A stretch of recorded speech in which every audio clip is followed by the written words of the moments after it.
ได้บ่ง่ายก่อนได้ไล่เลยเนาะ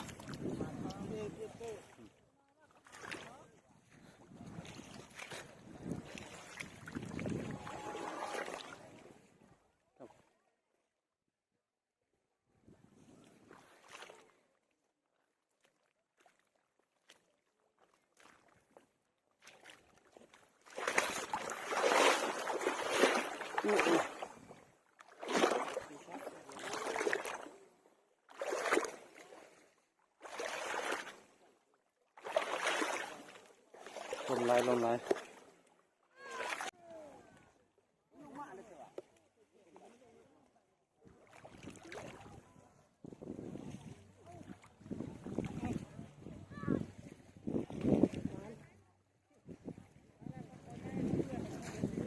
อยู่เนอะสามีภรรยามีแต่ถืออย่างเดียวเลยน้องไปถือกันเนาะถืออย่างเดียวบอกไปนี่ก็เอากันเศร้าได้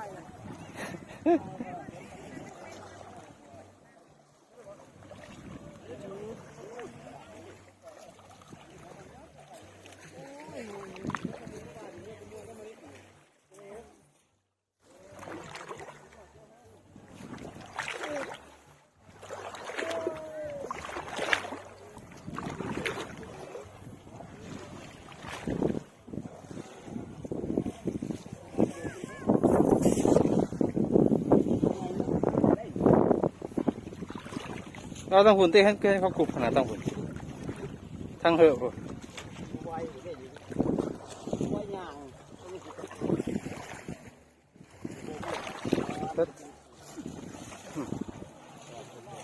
ิ่งผลงานเกือบอยู่บนเดียวแต่เฮงแหละเนาะพอได้อยู่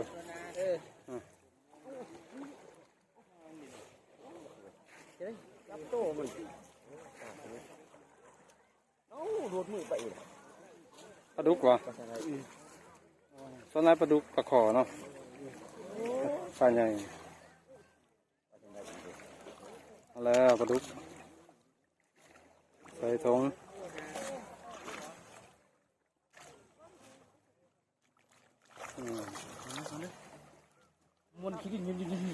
โอ้ของให้เดินสบายเนาะให้เดินสบายกลัว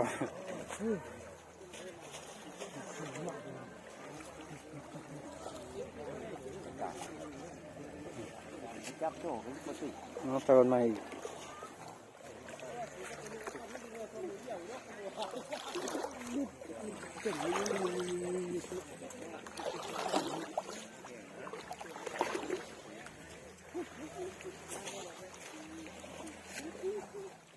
เที่ยวตลอดเนาะ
อะไรเนาะ